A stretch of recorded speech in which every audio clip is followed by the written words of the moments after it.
La cinquième étape du dimensionnement, c'est dimensionner le régulateur et l'onduleur.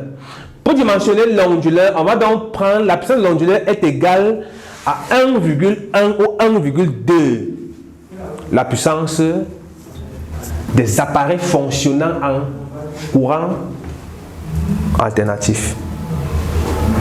Si vous appliquez la puissance totale, vous allez avoir un problème. Le problème, c'est que vous allez avoir une puissance d'onduleur grande et là, ça va vous consommer beaucoup d'argent. Or, l'onduleur ne va être utilisé que pour les appareils fonctionnant en AC. C'est pourquoi on doit utiliser uniquement la puissance des appareils fonctionnant en courant alternatif.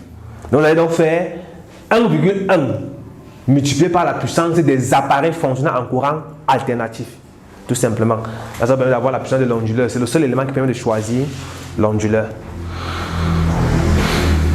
Maintenant, une fois que vous avez calculé la puissance de votre onduleur, il faut maintenant faire le choix de cet onduleur-là. Et le choix tient compte de deux paramètres. Le premier, c'est la compatibilité avec la puissance. Et là, on nous dit qu'il faut que la puissance de l'onduleur soit supérieure à la puissance totale de tous les appareils qui marchent avec le courant alternatif. C'est pourquoi vous avez vu la formule qu'on fait dans 1,1 fois la puissance totale des appareils fonctionnant en courant alternatif. On est sûr qu'on a respecté la compatibilité avec la puissance. Maintenant, la deuxième option, c'est la compatibilité avec la tension.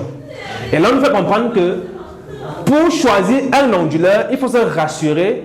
Il faut que la tension DC de la sortie des panneaux appartient à la plage de tension d'entrée de l'onduleur. Si l'onduleur a une plage de tension d'entrée, parce qu'il y a des onduleurs qui ont une tension d'entrée unique.